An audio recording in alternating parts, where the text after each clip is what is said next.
my name is Audrey Kullman, and this summer I interned at Under Armour for America's Merchandising.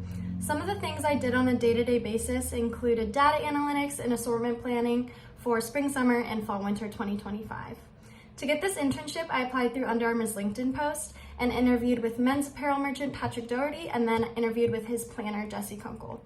Both of these were over a video conference platform called WebEx, and because this was around the holiday season, turnaround was about a month.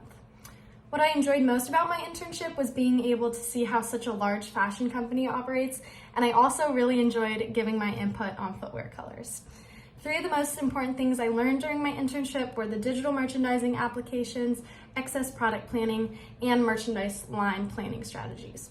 My advice for future interns is don't be afraid to ask questions, because ultimately you are there to learn and everyone normally is happy to help you.